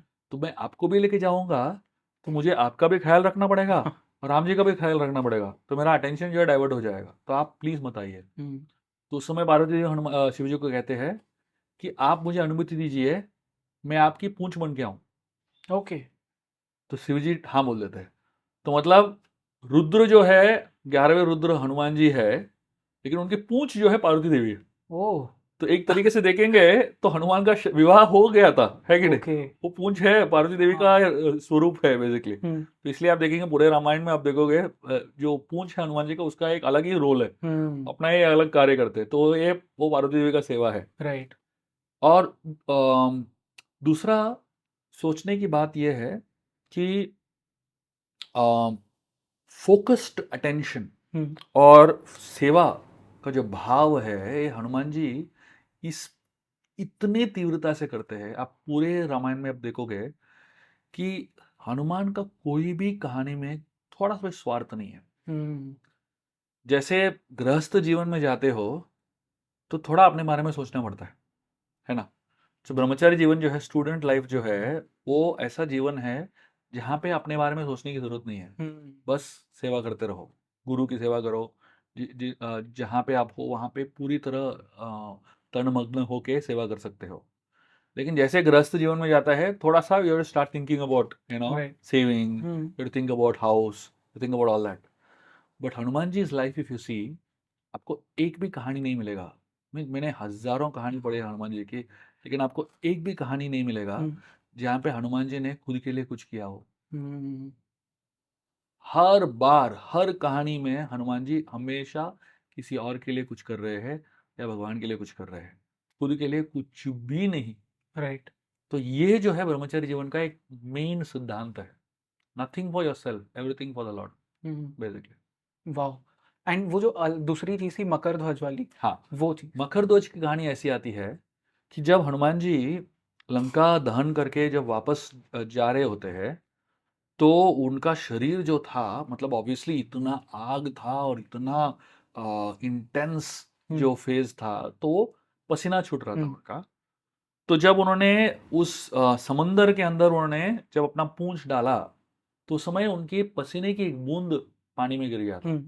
तो पसीने की बूंद को एक मगरमच्छ ने निगल लिया था। तो उससे एक पुत्र उत्पन्न होता है जिसका नाम है मकरध्वज, जो शरीर से कॉम्बिनेशन है एक क्रोकोडाइल का और एक वानर का, बेसिकली।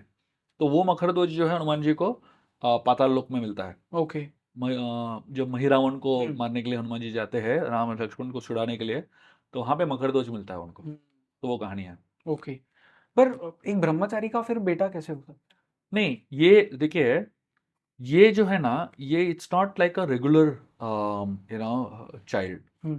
या ये जो है हनुमान जी के एक शरीर का जो बूंद है, स्वेट का जो बूंद है, उससे उत्पन्न हुआ हुआ बच्चा है। तो ऐसा नहीं कि कुछ प्लान्ड है या कुछ इस नॉर्मल तरीके से हुआ है।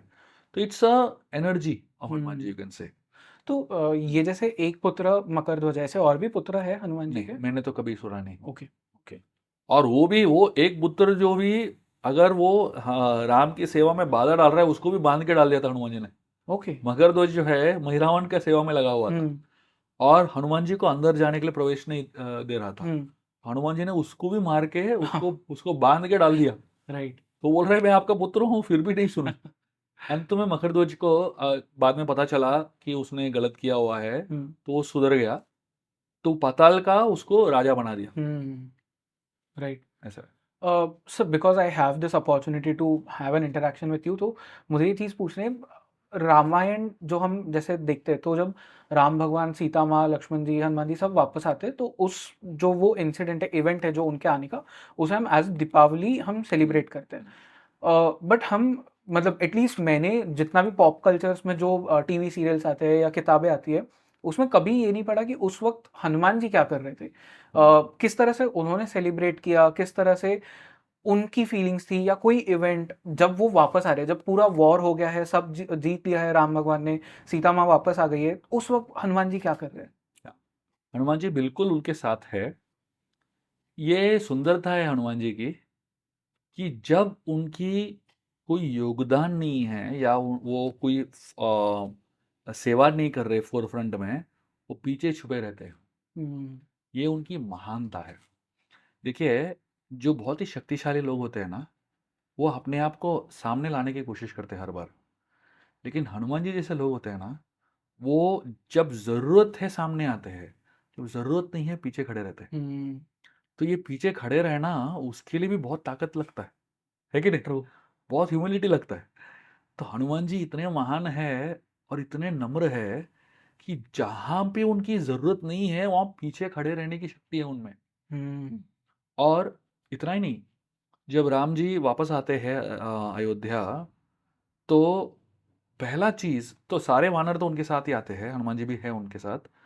तो पहला चीज क्या करते हैं, पुष्पक विमान से जब उतरते हैं, राम जी जो है अपना धनुष्य बाण जो है वशिष्ठ के चरणों में रख देते हैं और उड़ जाते हैं। तो उठने के बाद जो है वशिष्ठ को, ऑफ कोर्स वो जो धनुष बाण नीचे रखा, उन्होंने वापस उसको हाथ नहीं लगाया, क्योंकि वो बताना चाहते हैं दुनिया को कि राम राज्य जो है धनुष्य बाण की शक्ति से नहीं चलेगा, अभी राम जो धनुष बाण का काम है वो हो गया, राइट। अभी जो राम राज्य है वो प्रेम से चलेगा। लेकिन जब उठते हैं वशिष्ठ और कौशल्या माता और सारे लोग जो है उनको पूछ रहे हैं कि कैसा आपने रावण का को परास्त किया, इतना विशाल समुद्र जैसा सेना, राक्षसों का सेना, और वो भी उसके ही देश में जाके। तो राम जी ने बहुत ही सुंदर उदाहरण दिया। उन्होंने कहा कि मेरे पास दो चीजें थी जिसकी वजह से मैं रावण का जो सेना है, इतना विशाल समुद्र जैसा विशाल सेना को पार कर पाया। एक है एक बहुत बड़ा नाव, और वो नाव कौन क्या है, इस वानर सेना जो है, ये वानर सेना है जो है बहुत बड़ा नाव है मेरे लिए। उस नाव में बैठा। और दूसरा है गुरु का आशीर्वाद। गुरु का आशीर्वाद जो है, एक ओर्स है ना, जो नाव को चलाने के लिए ओर्स लगता है ना, वो गुरु का आशीर्वाद है। ये दोनों चीज मेरे पास थी, इसलिए मैं इस समुद्र को पार कर पाया। तो मतलब राम जी ने ये नहीं बताया कि मेरे पास बहुत शक्ति था, मैंने ये किया वो किया, कुछ नहीं। राम जी ने पूरा जो क्रेडिट है, श्रेय है अपनी जीत का, वानरों को दे दिया और अपने गुरु को दे दिया। खुद खुद के लिए कुछ नहीं रखा। राइट। तो मतलब इस इस छोटे से कहानी से हमको ये समझ में आता है कि हनुमान जी का महत्व क्या है उसमें। जो वानर सेना बोलते हैं सबसे बड़ा तो शक्ति तो हनुमान जी ही थे, राइट। है कि नहीं। तो राम जी ने हालांकि वानर सेना कहा, but obviously the main credit goes to Hanuman ji only basically. Sir, is this true कि मतलब जब जैसे पता चला सबको कि विष्णु भगवान राम अवतार लेके धरती पे प्रकट होने वाले, तो जो वानर सेना थी वो एक्चुअल में सब देवी देवता प्रकट हुए थे, इज दिस ट्रू?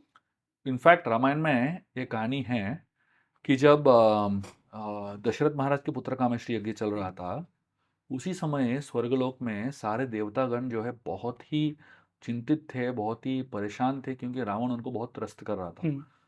तो उस समय सारे देवतागण जो है ब्रह्मा जी के पास जाते हैं, और ब्रह्मा जी कहते हैं उनको कि अभी हमें विष्णु का सहारा लेना पड़ेगा। और जैसे ही ब्रह्मा जी ये कहते हैं, विष्णु उधर प्रकट हो जाते हैं। ओके। गरुड़ में आके, गरुड़ वाहन में।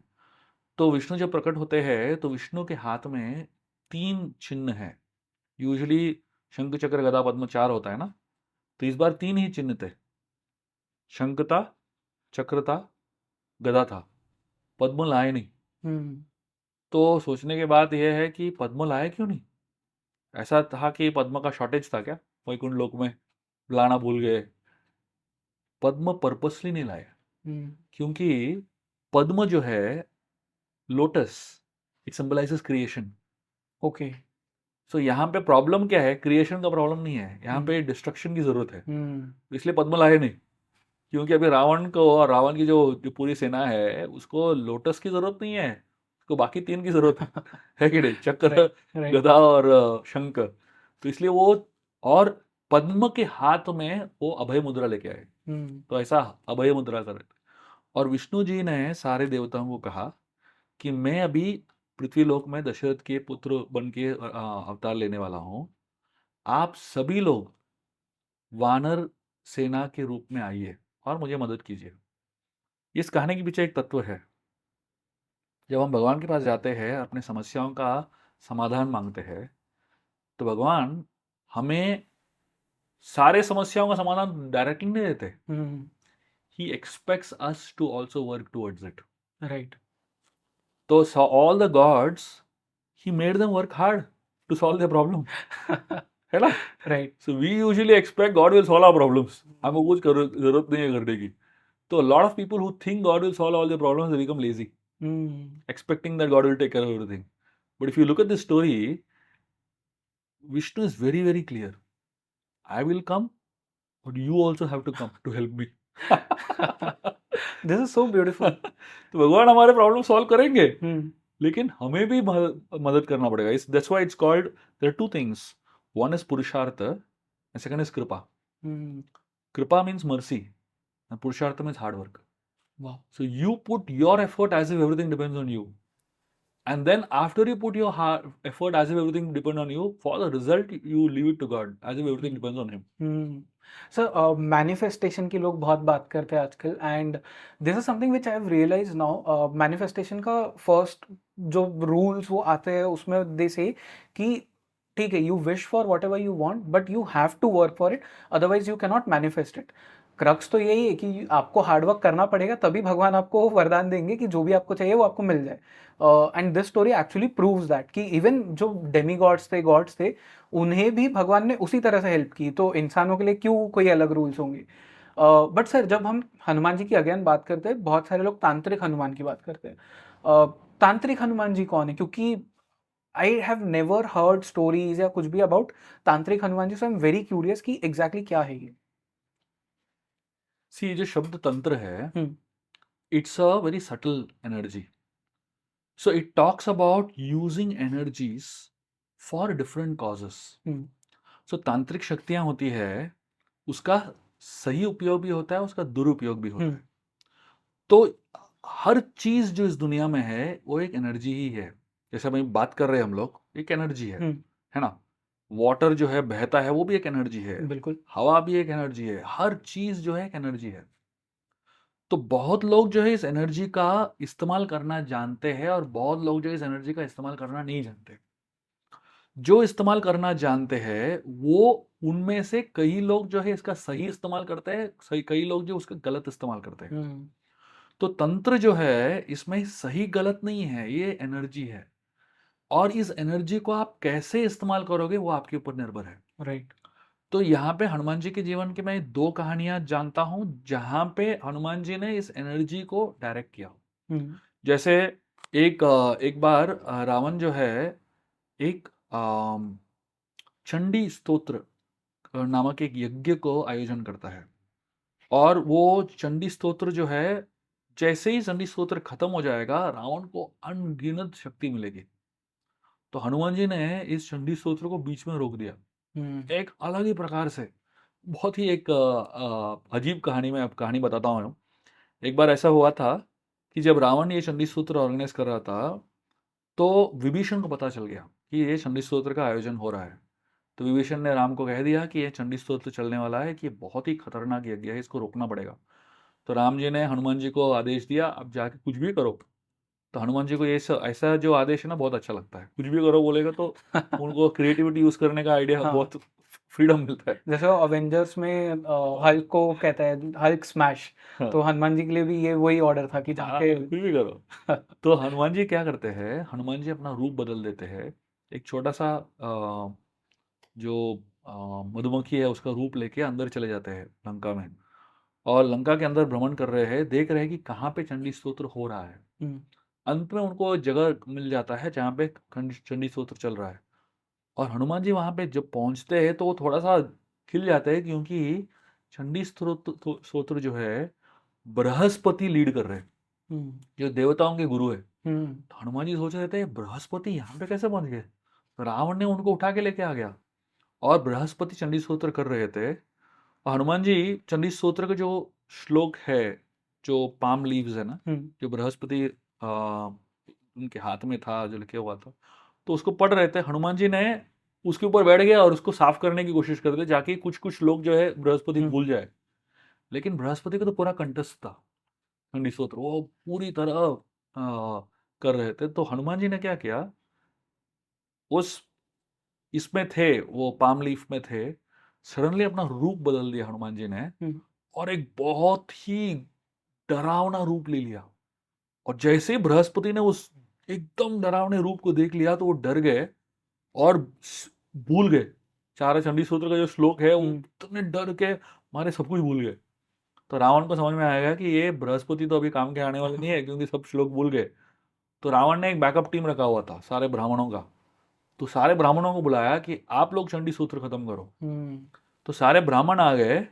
तो हनुमान जी ने एक नवयुवक ब्राह्मण का रूप ले लिया और उन ब्राह्मणों के साथ ये भी आ गए. और हनुमान जी इतने एंथुजियास्टिकली सबको सेवा कर रहे थे, सारे ब्राह्मणों को सेवा कर रहे थे. तो सारे ब्राह्मण इतने प्रभावित हो गए कि ये नया ब्राह्मण किधर से आया. और अंत में सारे ब्राह्मण जो है, जो बुजुर्ग ब्राह्मण थे, वो उनको आशीर्वाद देना चाहते थे। वो बोले आप कुछ भी मांगो हम आपको देंगे। तो हनुमान जी ने उनको क्या मांगा मालूम है? वो बोलने लगे कि मैं रावण का शुभ चिंतक हूँ, अगर मुझे कुछ देना है तो आप प्लीज रावण को कुछ दीजिए। तो ब्राह्मणों ने कहा क्या दे? तो उन्होंने कहा चंडी स्तोत्र में आखिर जो श्लोक है, चंडी स्तोत्र कंप्लीट करने का जो श्लोक है, वो उसमें एक एक शब्द आता है हारिणी। हम्म तो वो ह को आप क में डाल, क रिप्लेस कर दो, तो रावण का शक्ति और बढ़ जाएगा। तो ब्राह्मणों ने कहा ठीक है, हम कर लेंगे, उसमें क्या है। तो ब्राह्मणों ने ऐसे ही कर दिया, पूरा चंडी स्ट्रोक खत्म कर दिया और लास्ट में हारिणी की जगह पे कारिणी बोल दिया। और चंडी देवी जो है रावण से खुश होने की जगह पे बहुत ही गुस्सा हो गई और सब कुछ उन्होंने नाश कर दिया। तो ऐसा रावण का जो चंडी स्तोत्र है उसका विनाश हो गया। तो हनुमान जी ने क्या किया? हनुमान जी ने सब कुछ बदला नहीं, लेकिन जो एक छोटा सा एलिमेंट बदला, उसका एनर्जी ही बदल गया। तो ये तंत्र है।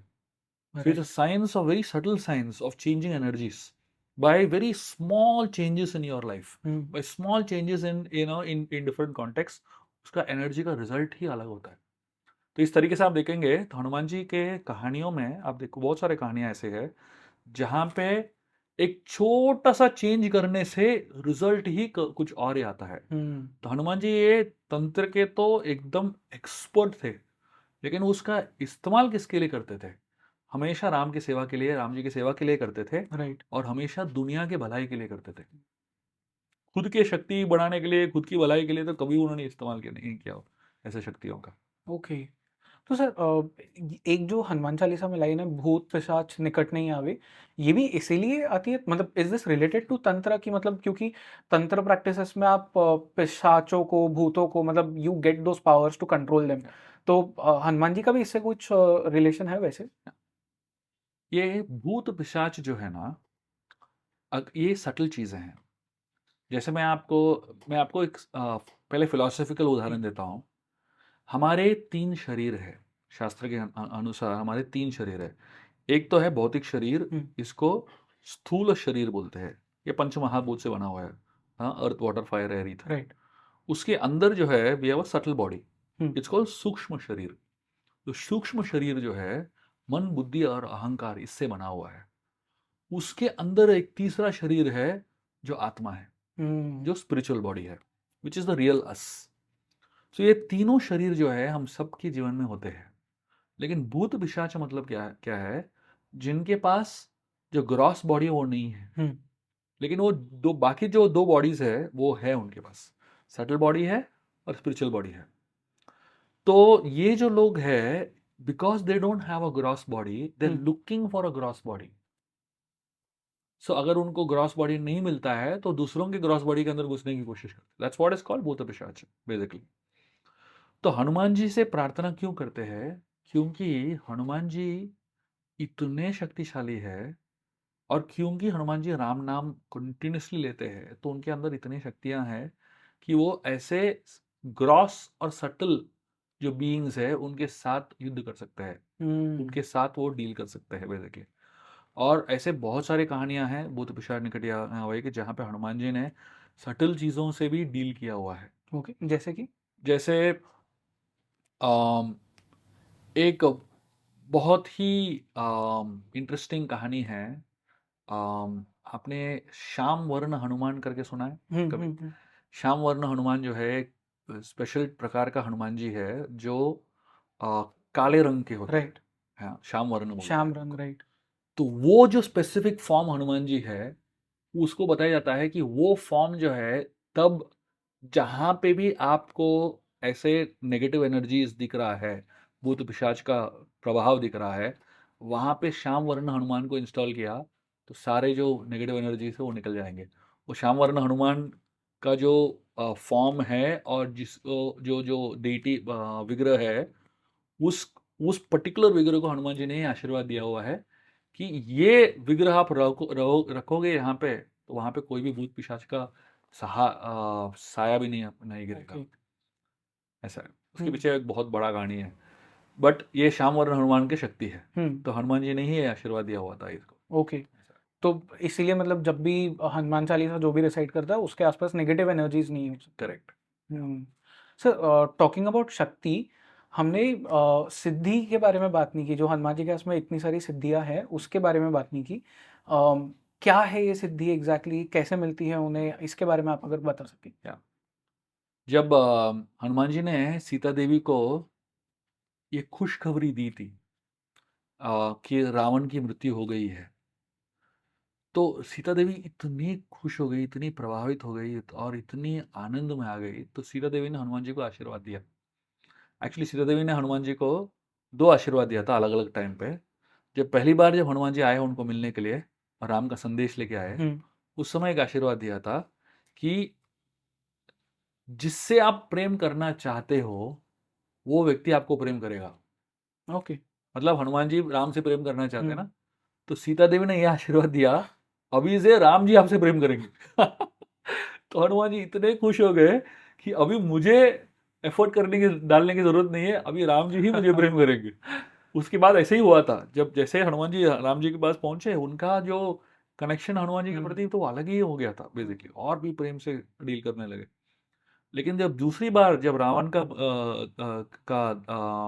की मृत्यु हुई थी, उसके बाद वो संदेश देने के लिए हनुमान जी वापस पहुंचे सीता देवी के पास। उस समय सीता देवी ने उनको ये आशीर्वाद दिया था कि आपके पास सारे अष्ट सिद्धि और नवनिधि आपके पास आ जाएंगे। बताया जाता है कि सीता देवी के आशीर्वाद की वजह से हनुमान जी के पास सारे सिद्धियां हैं। सिद्धि का मतलब क्या है? ये सिद्धि जो है इसको शक्तियां बोलते हैं। अष्ट सिद्धि है, 8 अलग अलग प्रकार की सिद्धियां हैं। कौन सी सिद्धियां हैं?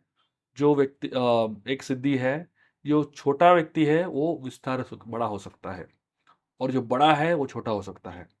और अपने वेट को, एक जो भारी व्यक्ति है वो बहुत ही हल्का हो सकता है, जो हल्का व्यक्ति है बहुत ही भारी हो सकता है। और एक और सिद्धि है प्राप्ति। प्राप्ति मतलब क्या? आपको कहीं से भी कुछ भी प्राप्त करना है तो आप प्राप्त कर सकते हो, उसको प्राप्ति बोलते हैं। तो इस प्रकार के अलग अलग सिद्धियां हैं।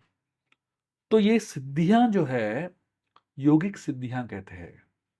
जो व्यक्ति योग करता है, और साधारण योग नहीं, बहुत ही तीव्रता से योग करता है, और योग का जो पराकांक्षा, टॉप मोस्ट लेवल ऑफ योग तक पहुंचता है, उसको ये सारी सिद्धियां मिल जाती है। ओके। लेकिन एक सच्चा योगी जो है, जो बहुत ही शक्तिशाली योगी जो होता है, और जो सच्चे दिल से योग का मतलब जानता है, वो योगी जो है इन सिद्धियों का उपयोग करता ही नहीं है। इसलिए वो डिजर्व भी करता है। तो it's a very interesting concept. Those who deserve it don't desire it, and those who desire it don't deserve it. समझा ना?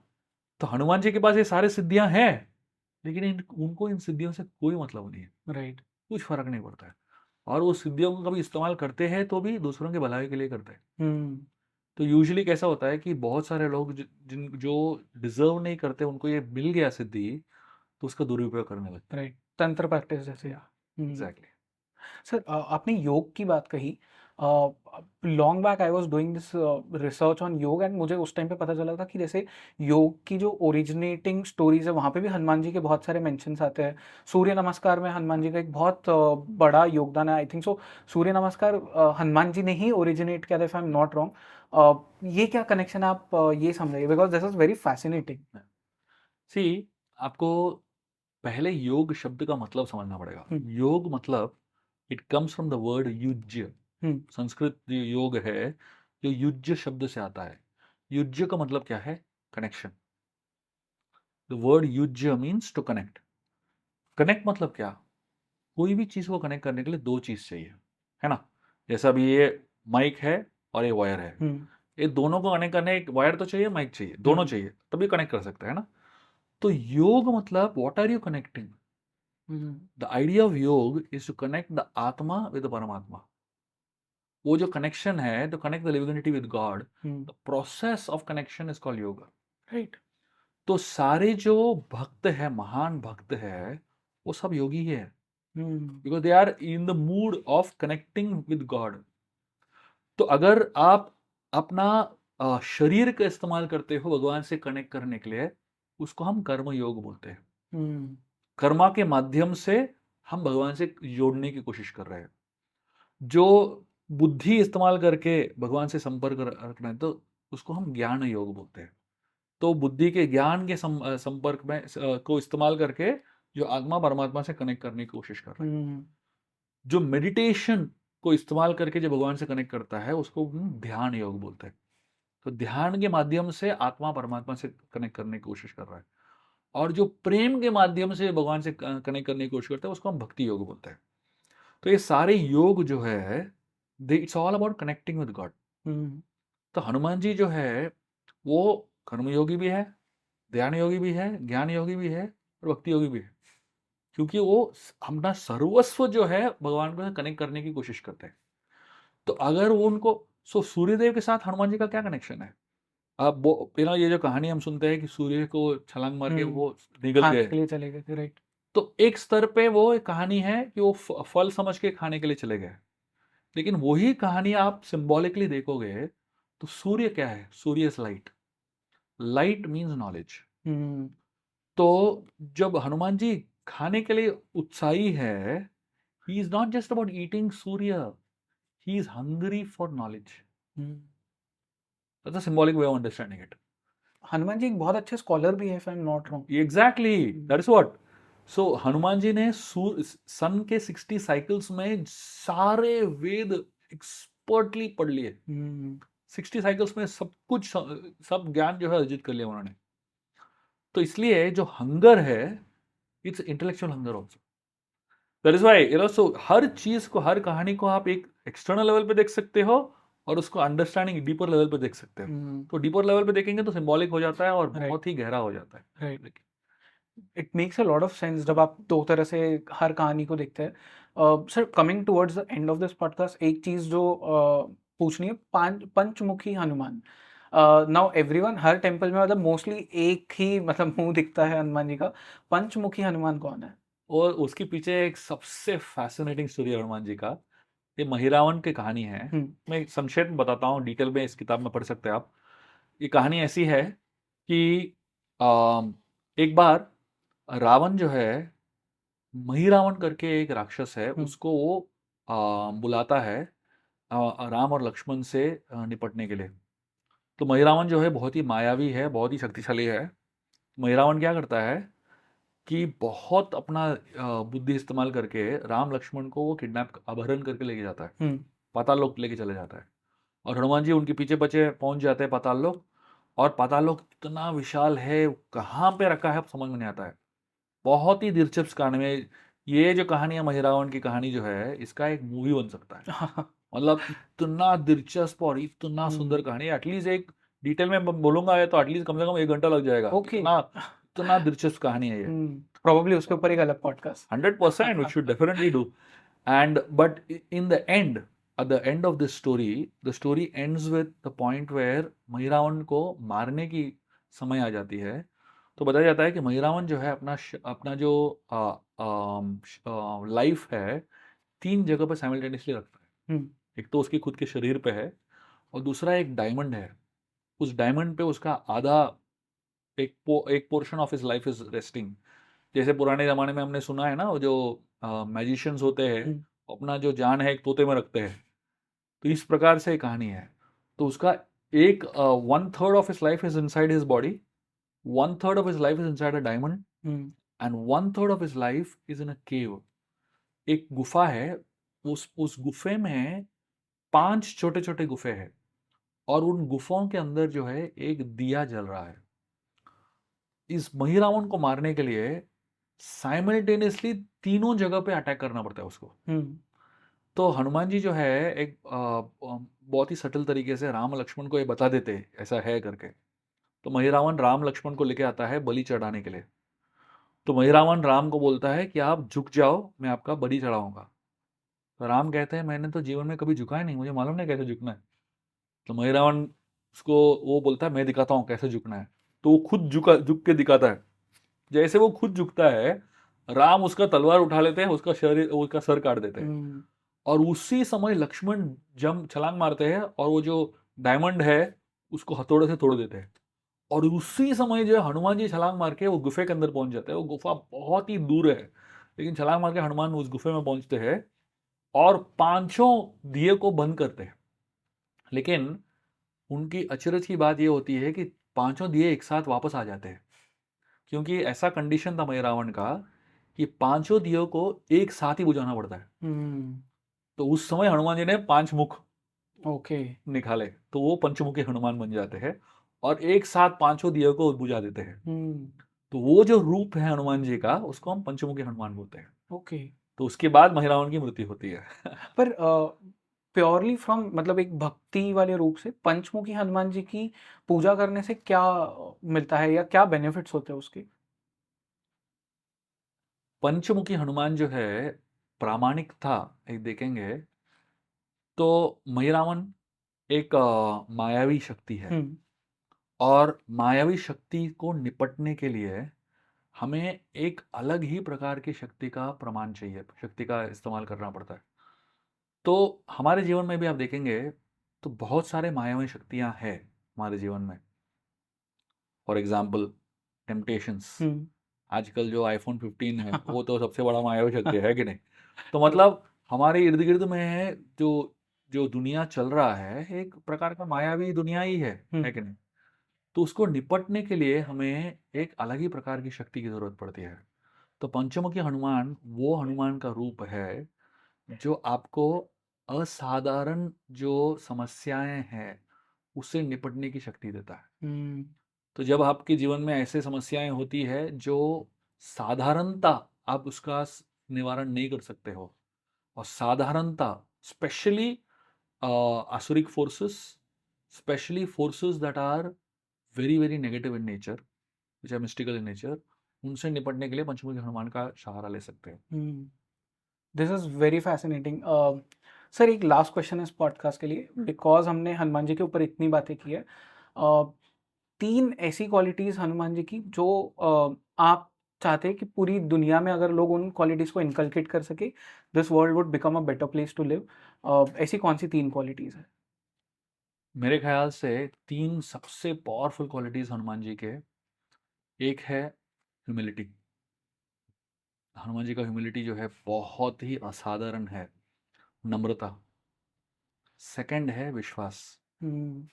हनुमान जी जो है विश्वास की प्रतीक है, and the kind of faith he has in higher powers, in the holy names of the lord and in the presence of the lord, वो श्रद्धा हमारे अंदर थोड़ा सा भी आ जाए तो हम दुनिया को बदल सकते हैं। और तीसरा जो है सेंसिटिविटी। हम्म। सेंसिटिविटी मतलब क्या है कि हम दूसरे क्या सोच रहे हैं, दूसरे क्या महसूस कर रहे हैं, वो महसूस हम जब करेंगे तब हम अच्छे भक्त, अच्छे व्यक्ति बन सकते हैं। हम्म। तो हनुमान जी इतने सेंसिटिव है कि सुग्रीव, उनके साथ वो काम करते थे, सेवा करते थे सुग्रीव की, लेकिन अगर सुग्रीव गलतियां भी करता है तो सीधा बताते नहीं थे। तो बहुत ही सेंसिटिव तरीके से हनुमान जी उनको समझाते थे। हम्म।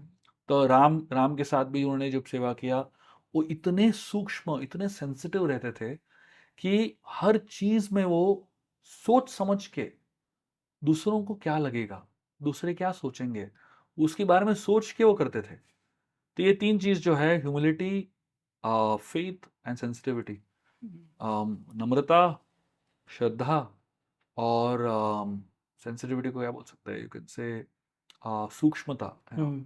ये 3 जो है बहुत ही महत्वपूर्ण और बहुत ही हनुमान जी की दिलचस्प क्वालिटीज है। राइट। सर बहुत ही अच्छा पॉडकास्ट था ये, probably one of the best podcast जो अभी तक हमने किया, because this conversation was so beautiful. बहुत सारी स्टोरीज जानने मिली आपसे, and your story telling skills are amazing. I would request to audience whoever is watching और लिसनिंग टू दिस एपिसोड, अगर आपको हनुमान चालीसा या शिव भगवान के ऊपर किताब या रामायण वाली सीरीज सर की या कोई भी और आउट ऑफ 30 बुक्स जो भी आपको खरीदनी है, you will find the links in the description. Please go ahead, purchase this books and read the stories, क्योंकि बहुत कुछ सीखने मिलता है। मैंने रिसेंटली शिवा वाली बुक खत्म किया, एंड उसमें भी बहुत शॉर्ट शॉर्ट स्टोरीज है, and I learn so much from those stories. So sir, thank you so much for doing this episode. Hare Krishna sir. Thank you very much, Jayesh. I'm very, very honored and very, very grateful to be here in this episode. And I'm hoping that the message of Hanuman Chalisa and the message of Hanuman ji reaches hundreds and thousands of people. and hopefully we'll do a lot more Absolutely, podcasts sir. together. Yes, sir. Thank you Definitely. very much. Thank you. Hare Hare Krishna. Krishna.